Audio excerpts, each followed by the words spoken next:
Where do you begin? Top Girls. Well, it's by Carol Churchill, who is one of the most prolific contemporary English playwrights, has been for several decades. And Top Girls is currently celebrating its 30th anniversary. So the first production was in England in 1982. Well, there's really two plays in one, in a way, because the first scene is quite surreal. So the main character, Marlene, has just been promoted to managing director of the Top Girls Employment Agency. And to celebrate, she's invited famous women from history, art and literature. We get this wonderful dinner with these women who are top girls, I guess, in their own right, who've sort of made it and overcome the constraints of patriarchy in their own time.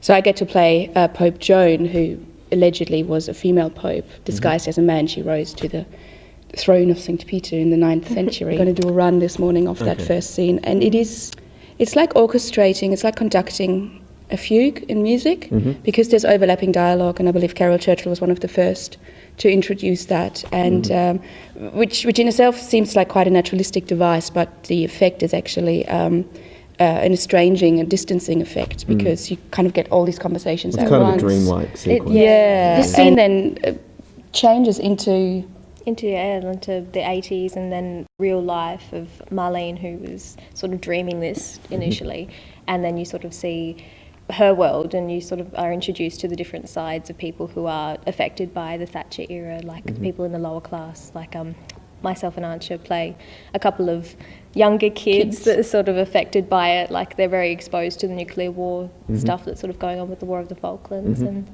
whatnot. And they also see the other end of the scale, which is like the Top Girls agency, who are all doing very well because they're an employment agency, and as you know, during that time unemployment was rife and it was really tough for people to get work. And so you see sort of how some people benefited and some people were left behind in a really big way, and how Marlene sort of fits into that. So is it purely like a feminist kind of I don't think it is. It shows both sides, I think. Well, it's bourgeois feminism versus socialist feminism. Yeah. And that question of, is it just, how do you achieve emancipation? Is it just individualistic a pursuit of whatever you want, or do you actually take those people around you into account? And that, for me, includes men and women. It moves beyond feminism and into a socialist, not communist, but socialist realm of asking the questions of how, as a society on the whole, how can we live? How do we want to live? How do we want to treat those who, not of their own fault. Angie, the character that I play, who's 16, but she's got the mental capacity of a 12-year-old, and that's not her fault.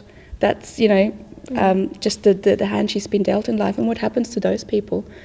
Are we really content as a society to just leave those people at the bottom and, fend for themselves and give them no future whatsoever? It is quite unfortunate that it's still a relevant play in a way. On the other hand, it's lucky because it's fantastic to have 7 women in a cast. Thank you both very much for your time. Thank you. Top Girls is at the Dunstan Playhouse from the 17th of August to the 8th of September. Tickets through Bass.